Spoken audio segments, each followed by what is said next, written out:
Everybody, मैं हूँ वर्षा। स्वागत है आपका निवेशोलॉजी में। आज हम बात करेंगे आवास फाइनेंसर्स के बारे में। अब बेसिकली ये एक HFC सेगमेंट में है, हाउसिंग फाइनेंस सेगमेंट में है, तो retail and affordable housing segment में है। सो बेसिकली ये कंपनी किसको केटर करती है, तो जो रूरल एरियाज़ हैं या सेमी अर्बन एरियाज़ है, Tier 2 to Tier 5 areas, cities जिसको बोलते हैं, और ये उन लोगों को केटर करती है जहाँ पर अंडर पेनिट्रेटेड मार्केट को बेसिकली ये केटर करती है। लो एंड मिडिल इनकम ग्रुप को केटर करती है, जहाँ पे उन लोगों के पास जिनके पास डॉक्यूमेंटेशन नहीं होता, प्रॉपर डॉक्यूमेंटेशन नहीं होता, क्रेडिट हिस्ट्री नहीं होती है, उन लोगों को बेसिकली ये लोन देती है। अब यहाँ पर मेजॉरिटी अगर आप इनके कस्टमर्स देखोगे, those are self employed customers. तो सैलरीड का सेक्शन ऑलमोस्ट इनका 35% के आसपास रहेगा, और जो सेल्फ एम्प्लॉयड का प्रोपोर्शन ऑलमोस्ट इनका 65% है। So self employed basically they cater to self employed customers. अब अगर आप आवास का लोन बुक देखोगे तो ऑलमोस्ट 73 to 74% इनका होम लोन से आता है, बाकी का इनका अदर मॉर्गेज लोन से आता है। अब यहाँ पर सबसे इम्पॉर्टेंट चीज़ ये हो जाती है कि अगर आप मार्केट में देखोगे तो लोगों को आवास फाइनेंसेस बहुत अच्छा लगता है। उसके कई सारे रीजंस हैं। सबसे पहला रीज़न तो ये है कि आवास डेवलपर लोन्स में नहीं है। अगर आपको लैंड खरीदनी है, उसके लिए आवास आपको पैसा नहीं देगा। आवास की टिकट साइज़ जो है वो बहुत कम है, बिलो 10 लाख रुपीज़ है। फिर उसके बाद आवास का नॉर्मली अगर आप सेगमेंट देखोगे तो सेल्फ एम्प्लॉयड को 65% उनका जो कस्टमर्स है 2000 सेल्फ एम्प्लॉयड, एंड बाकी के 2000 सैलरीड पर्सनस। और आवास basically Tier 2 to Tier 5 cities में ज़्यादा काम करता है, क्योंकि वहाँ पर दूसरे HFC या बैंक्स वहाँ पर अभी तक पहुँचे नहीं हैं। यहाँ पर अगर आप लोन टू वैल्यू देखोगे सो दैट इज़ ऑलमोस्ट 50% है। तो मतलब यहाँ पर जो बोरोवर है उसका भी स्किन इन द गेम है। ओके, और यहाँ पर आवाज़ बेसिकली क्या, जो 50% इज़ वेरी गुड नंबर। और यहाँ पर आवाज़ बेसिकली जैसे मैंने कहा कि लो टिकट साइज़ में, बिलो 10 लाख्स में है। और यहाँ पर मेजॉरिटी लोन्स वो उन लोगों को देता है जिनको खुद का घर बनाना है। ओके, सो खुद का घर बनाना है मतलब वहाँ पर ऑलरेडी बोरोवर ने थोड़ा बहुत पैसा इन्वेस्ट करके रखा है, और उसको अभी जो कंस्ट्रक्शन करना है या रिनोवेशन करना है या नया कंस्ट्रक्शन करना है, उसके लिए बेसिकली आवास उसको पैसा देता है। तो यहाँ पर सबसे इम्पॉर्टेंट चीज़ ये है कि जो बोरोवर है, क्योंकि लोन टू वैल्यू 50% है, तो जो बोरोवर है वो कुछ ऐसा नहीं करेगा जिसके वजह से उसको अपना घर गंवाना पड़े, क्योंकि उसमें मेजॉरिटी इन्वेस्टमेंट उसने करके रखी है, राइट। सो ये one of the very important things है जो आवास को दूसरे अपने पीयर ग्रुप से थोड़ा अलग बनाती है। आवास की अंडरराइटिंग भी बहुत अच्छी है और AUM ग्रोथ भी बहुत अच्छी है पिछले कुछ सालों में, और आगे भी इसकी AUM ग्रोथ 20 to 25% तो हम एक्सपेक्ट कर ही सकते हैं। और जैसे मैंने कहा कि आवास डेवलपर लोन्स तो नहीं देता है, और जो इनडायरेक्टली अगर वो डेवलपर से लिंक्ड भी है तो उस केस में जो कंस्ट्रक्शन है वो 90 to 95% अगर कंस्ट्रक्शन कंप्लीट है तभी वो लोन देता है। तो ऐसे केस में this is a very conservative approach जो आवास को यहाँ तक अभी तक ले आया है। सो जैसे AUM ग्रोथ बोल लो, डिसबर्समेंट ग्रोथ बोलो, वो तो हर कोई कर ही लेता है, लेकिन यहाँ पर आप रिस्क साइड पे आपको कैसे खुद को अलग रख रहे हो, रिस्क को कैसे मिटिगेट कर रहे हो, ये में बहुत इंपॉर्टेंट हो जाता है। और आवास इस रिस्क की एग्ज़ाम में तो वो पास हो चुका है। कंपनी का अंडरराइटिंग प्रोसेस बहुत स्ट्रॉन्ग है, और इसमें कैसा होता है ना कि अगर 100 लोग आ रहे हैं तो आवास सिर्फ 30 या 33 लोगों को ही लोन देगा। तो इतना फिल्ट्रेशन ये लोग करते हैं।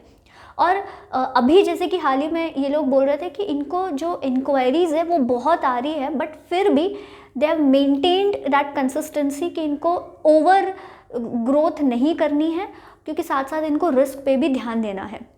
आवास का डेटा एनालिटिक्स ये लोग बहुत यूज़ करते हैं, और टेक्नोलॉजी में बहुत आगे है कंपेयर टू इट्स पीयर्स। अब पीयर्स में आप इसको ग्रू फाइनेंस से एज सच कंपेयर मत कीजिएगा, क्योंकि ग्रू फाइनेंस काफ़ी बड़ी है, काफ़ी आगे है। और अगर मैं इनकी पीयर्स की बात करूँ तो जैसे कैनफिन होम्स हो गया, ठीक है, फिर मैग्मा हो गया, राइट। सो ऐसे सो बेसिकली इनके पीयर्स के कंपैरिजन में ये लोग डेटा एनालिटिक्स में बहुत आगे हैं। इन्होंने एक बाउंस प्रिडिक्शन मॉडल डेवलप किया है जिससे who will default in 3 months इनको समझ में आ जाता है, सो दैट ये लोग एक्शन ले सकते हैं।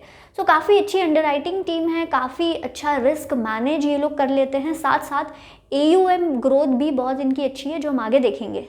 नॉन हाउसिंग लोन्स बेसिकली इनका जो लाभ होता है लोन्स अगेंस्ट प्रॉपर्टी वहाँ आ जाता है, या MSME कुछ लोन्स आ जाते हैं। So those are basically non housing loans. और यहाँ पे आप सोचोगे कि जो HFC है, दूसरी बड़ी HFC या बैंक्स, ये लोग क्यों नहीं आते हैं। एक तो इन कस्टमर्स का जो क्योंकि ये बहुत ही रूरल एरिया से बिलोंग करते हैं, उन्होंने कभी लोन नहीं लिया रहता, फर्स्ट टाइम लोन लिए होते हैं, इनका सिबिल स्कोर आज सच होता नहीं है। और सबसे इम्पॉर्टेंट चीज़ ये हो जाती है कि इनका, जैसे मैंने कहा कि 10 लाख बिलो इनका लोन टिकट साइज़ है। सो ऐसे में क्या होता है, और ये लोग नॉर्मली जैसे इनका मेजॉरिटी, ये लोग जो जिनको पैसा फंड करते हैं उनके सिंगल यूनिट घर होते हैं, खुद के घर होते हैं, ना कि अपार्टमेंट्स। तो ऐसे में क्या होता है ना कि आपकी टिकट साइज़ लो हो गई और स्टेज वाइज कंस्ट्रक्शन होता है, तो हर स्टेज में आप 2 लाख रुपए आपको चाहिए, ठीक है। सो ऐसे केस में बैंक को या इन लोग को वहाँ जाना पड़ता है, सब कुछ देखना पड़ता है। तो ऐसे इस सिनेरियो में जो बड़ी बैंक्स होती हैं या जो HFCs होती हैं, वो लोग प्रेफर नहीं करते हैं। They prefer to upper middle class या जिन हायर टिकट साइज लोन।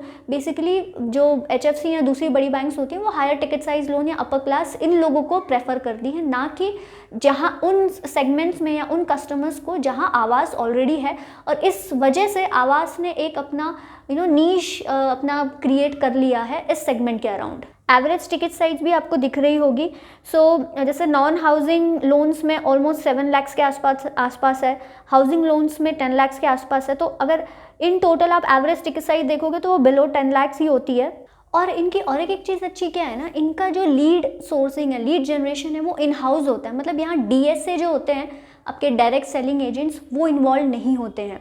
तो इस वजह से भी इनको काफ़ी ज़्यादा फ़ायदा होता है, क्योंकि जो DSAs होते हैं वो अगर मुझे एक लोन ऑफ़र करेंगे, आपको एक लोन ऑफ़र करेंगे, तो उसमें नेगोशिएशंस सब कुछ होता है, राइट। लेकिन क्योंकि यहाँ पे DSAs इन्वॉल्व नहीं होते, पूरा जो लीड जनरेशन है, सब कुछ सोर्सिंग है, वो इन हाउस होता है। इनका अगर आप AUM देखोगे, AUM ग्रोथ मार्च 18 से मार्च 21 तक ऑलमोस्ट 32% CAGR की ग्रोथ है। So which is again a very good number. Disbursements almost 9% CAGR की ग्रोथ है। FY 21 में तो आपको रीज़न पता है। एंड पैट आप देखोगे तो ऑलमोस्ट 46% CAGR के इस पे। AUM ब्रेकअप भी आपको दिख रहा होगा, जैसे हमने बात की थी। तो इनका मेजॉरिटी होम लोन में है, मेजॉरिटी सेल्फ एम्प्लॉयड को देते हैं, और रिटेल कस्टमर कैटेगरी है, ना कि कॉर्पोरेट। अगर आप इनके स्प्रेड्स देखोगे, इनके स्प्रेड्स इतने बढ़िया स्प्रेड्स है। तो ऑलमोस्ट अगर आप मार्च 14 से मार्च 21 तक देखोगे, they have maintain that spread. Okay, spread का मतलब क्या होता है कि जैसे अगर लोन पे इनकी यील्ड्स कितनी है, तो 13.16% है, और अगर आप इनका कॉस्ट ऑफ बोरिंग देखोगे तो 7.4% है। तो अगर इनका आप डिफरेंस देखोगे, that is spread. So consistent spreads इन्होंने मेंटेन की हैं। फिर अगर आप इनका निम देखोगे, नेट इंटरेस्ट मार्जिन, तो वो भी अगर FY 21 का देखोगे तो ऑलमोस्ट 7.71% के आसपास है, FY 20 का 8.16% के आसपास है। सो अगर मैं इनका ROA की बात करूं तो ROA आप देखिए कि आगे जाके ROA अगर आप देखोगे तो 2.5% आप एक्सपेक्ट कर सकते हो इस कंपनी से कि वो ROA अपना मेंटेन रखे। अब अगर मैं इनकी एसेट क्वालिटी की बात करूं तो एसेट क्वालिटी, जिसमें आपसे कहा था कि ये लोग बहुत ही ध्यान से कोई भी लोन्स देते हैं। सो ऐसे केस में अगर आप ग्रॉस स्टेज 3 देखोगे ना, सो एक तरह से बोल सकते हो कि ये कभी भी NPAs टर्न अप हो सकते हैं, ठीक है, ग्रॉस स्टेज 3 एसेट्स मतलब। सो अगर आप दिसंबर 19 से लेके अब तक जून 21 तक देखोगे तो दिसंबर 20 और जून 21 में ही it has crossed 1%, right. Of course Covid के रीजंस जो भी हैं। लेकिन अगर आप ओवरऑल देखोगे इनके एसेट जितने नहीं रहे हैं स्टेज 3%, लेकिन अगर आप नेट स्टेज 3% देखोगे तो that has not crossed 1% again, which is a very good number. So मुझे इस मामले में आवास अच्छा लगता है। अगर आप 1+ DPD% देखोगे तो DPD क्या होता है कि एक दिन से ज़्यादा कितना नहीं रिपेमेंट आया। सो ड्यू डेट जो थी रिपेमेंट की, उसके ऊपर एक दिन कितना ज़्यादा लोन्स हैं। सो फॉर आवास 1+ DPD अगर आप अभी देखोगे तो आपको एलिवेटेड दिखने ही वाला है। जो मैनेजमेंट ने कहा है कि आगे जाके दिस विल नॉर्मलाइज, थोड़ा ये कोविड का सिचुएशन चला जाएगा, so this will all normalize. लेकिन अगर आप कोविड से पहले प्री कोविड लेवल्स पे देखोगे तो दैट हैज़ नॉट क्रॉस्ड 5%।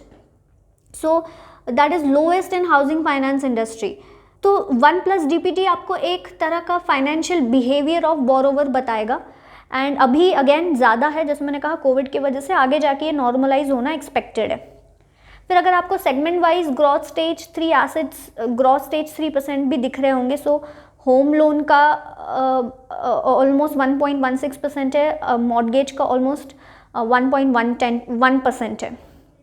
अगर आप लाइबिलिटी देखोगे तो इनके पास कमर्शियल पेपर्स का एक्सपोजर नहीं है, which is again very good thing. फिर टर्म लोन्स है, असाइनमेंट्स हैं, NHB रीफाइनेंसिंग्स हैं, NCDs हैं, ऑलमोस्ट 29 लेंडर्स से कनेक्टेड है ये लोग। अगर आप इनका floating versus fixed versus equity देखोगे, सो यहाँ पर इनका फिक्स्ड से भी काफ़ी अच्छा खासा परसेंटेज है। इससे फिक्स्ड होने की वजह से यहाँ पर थोड़े ईल्ड कंपैरेटिवली ज़्यादा होती है। ALM सरप्लस ये हमेशा रहा है। एसेट लाइबिलिटी मिसमैच का मतलब क्या होता है कि आपने लोन्स दिए, मान लो 15 साल के लिए, आपने किसी को कस्टमर को लोन दिया 15 साल के लिए, और आपने जिससे उठा के लोन दिया है उसको आपको मान लो 10 साल में देना है। सो देना आपको 10 साल में है, आने वाला है 15 साल में। तो ऐसे केस में एसेट लाइबिलिटी मिसमैच बहुत होता है, जो कि इस कंपनी में कभी रहा नहीं है। हमेशा ये एसेट लाइबिलिटी सरप्लस में रही है। तो again a very good number. Liquidity position भी इस कंपनी की काफ़ी अच्छी है। और अगर आप इनका कैपिटल एडिक्वेसी रेशो देखोगे, मुझे बहुत अच्छा लगता है। 52% के आसपास इनका कैपिटल एडिक्वेसी रेशो है, which is again a very good number. So जो आपको थोड़े जो एलिवेटेड नंबर्स दिख रहे हैं 1+ DPD के या स्टेज 3 एसेट्स के, तो ये नॉर्मलाइज हो जाएंगे, क्योंकि आपने अगर इनका डीमोनेटाइजेशन का फेज़ देखा, वहाँ से भी ये लोग अच्छे से निकल लिए। जो कोविड का जो था मार्च 2020 में, वहाँ से भी ये लोग ठीक ठाक निकल लिए। तो अभी भी ये लोग ठीक ठाक निकल ही जाएंगे। थोड़े बहुत प्रेशर्स आपको दिखेंगे, आगे जाके ये नॉर्मलाइज होने के बहुत चांसेस हैं। और सबसे अच्छी चीज़ इनकी और एक क्या है ना कि इन्होंने ऑलमोस्ट 100% ऑफ कस्टमर्स के पास गए और उनको मोराटोरियम का समझाया, एंड उसके वजह से इनका मोराटोरियम लेवल्स आप देखोगे तो बहुत कम था। और कुछ कस्टमर्स तो प्रीपेमेंट कर रहे थे, क्योंकि FDs पे उनको लो रेट्स मिल रहे थे। तो ऐसे केस में ये लोग अपनी जो कस्टमर्स हैं, that made sense for the customer to pay down their liabilities, तो वो लोग खुद आके आवास को अपनी लाइबिलिटीज़ चुका रहे थे। So again this is also very good thing. So अगर अप्रैल में 24% ही मोराटोरियम था, और ऑलमोस्ट सितंबर के आसपास उनका सिर्फ 18% ही नंबर्स थे। सो सी दिस वाज लाइक कि उन्होंने हर एक कस्टमर को रीच आउट किया, they explain what moratorium is and everything, and उनके कस्टमर्स ने ज़्यादा मोराटोरियम को ऑप्ट किया ही नहीं। और ये लोग क्या करते हैं ना कि 5 ईयर ब्लॉक लेते हैं एंड 4 स्टेट्स डेवलप करते हैं। सो फर्स्ट 5 ईयर्स में 2011 to 2015 में ये लोग ने राजस्थान, गुजरात, महाराष्ट्र, MP और थोड़ा NCR डेवलप किया। फिर जब वहाँ पर 60 to 75% तहसील लेवल पे ये लोग पेनिट्रेट हो गए, द नेक्स्ट 5 ईयर्स वॉज कि छत्तीसगढ़, हरियाणा, UP, उत्तराखंड, फिर उड़ीसा में भी ये लोग एंटर हुए हैं। सो बेसिकली एकदम से ही सब इसमें जाके ये लोग नहीं करते, उनके कुछ ब्लॉक्स होते हैं, उन 5 ईयर ब्लॉक में ये लोग कुछ स्टेट्स डेवलप करते हैं। So again this shows the how management is working, and this shows how management thinks when it comes to business expansion. इनका बैलेंस ट्रांसफ़र्स भी इतना नहीं होता है, कम कम होते जा रहा है। तो बैलेंस ट्रांसफ़र क्या होता है कि मेरे पास एक बैंक का लोन है, मैं उसको ट्रांसफ़र कर रही हूँ किसी और बैंक में, राइट, मे बी मुझे वहाँ फॉर सर्टेन रीजंस। तो इनका बैलेंस ट्रांसफर्स आउट जो बोला जाता है वो इतना नहीं है। इसके कुछ रीजंस ये हो सकते हैं कि एक तो इनके पास जो कस्टमर आता है उनकी क्रेडिट हिस्ट्री इतनी नहीं होती, ठीक है, और जो बैंक्स होते हैं उनको हिस्ट्री भी चाहिए होती है, सिबिल स्कोर एंड एवरीथिंग। सो यहाँ पर इनके 35 to 36% जो कस्टमर्स है वो तो न्यू हैं, ठीक है, तो वहाँ पे बैलेंस ट्रांसफर्स तो इतने होते नहीं हैं। और फिर जो लोग न्यू हैं उनके पास अगर आप उनकी हिस्ट्री देखोगे तो उनके पास सिर्फ आवास का ही लोन है जो करंट चल रहा है। सो ऐसे केस में बैंक्स ऐसे केस में इसकी वजह से इनके बैलेंस ट्रांसफर्स आउट इतने होते नहीं है, which is again a very good thing. Management की अगर आप देखोगे, मैनेजमेंट मुझे इस कंपनी का बहुत अच्छा लगता है। सो बेसिकली अगर आवास देखोगे तो पहले ये एयू हाउसिंग फाइनेंस के नाम से जाना जाता था, लेकिन फिर जब एयू फाइनेंस जो था, एयू स्मॉल फाइनेंस बैंक बन गया, सो उन्होंने अपना काफ़ी सारा मेजॉरिटी ऑफ स्टेक उन्होंने डाइवेस्ट किया और to private equity investor, basically Kedaara group and partners group. So अगर आप इनकी मैनेजमेंट टीम देखोगे तो मिस्टर सुशील कुमार अग्रवाल जो MD एंड CEO है, वो भी बहुत अच्छे से so he is been associated with Aavas since incorporation, that is 2011, और काफ़ी अच्छे से इन्होंने बिज़नेस को आगे बढ़ाया है। और इसके पहले ये बेसिकली ICICI बैंक के साथ काम करते थे as its chief manager and with Kotak Mahindra assistant manager. तो ऑलमोस्ट इनको 19 ईयर्स का एक्सपीरियंस है अगर रिटेल फाइनेंशियल सर्विसेज की बात करें। फिर घनश्याम रावत जी हैं जो CFO हैं, अगेन वो 2013 से आवास से एसोसिएटेड हैं। सो बेसिकली अगर आप इनका मैनेजमेंट देखोगे तो काफ़ी अच्छा मैनेजमेंट है। So they are the best for Aavas. और जैसे अगर इनके जो ईल्ड्स की हमने बात की थी, इनके निम्स की हमने बात की थी, तो वो एक रीज़न शायद मैंने आपको बताया नहीं कि वो रीज़न ये भी है कि इनकी ईल्ड्स काफ़ी अच्छी है, क्योंकि ये बहुत अंडर पेनिट्रेटेड और लो मिडिल इनकम लोगों को लोन्स देते हैं जिनके पास कुछ डॉक्यूमेंट्स नहीं हैं। जहाँ रिस्क बहुत ज़्यादा बढ़ जाता है तो वहाँ पर इनके ईल्ड्स भी काफ़ी अच्छे इनको मिल जाते हैं। लेकिन ईल्ड्स अच्छे मिल गए, लेकिन आपको रिस्क को बहुत अच्छे से मैनेज करने आना चाहिए, जो ये कंपनी बहुत अच्छे से करती है।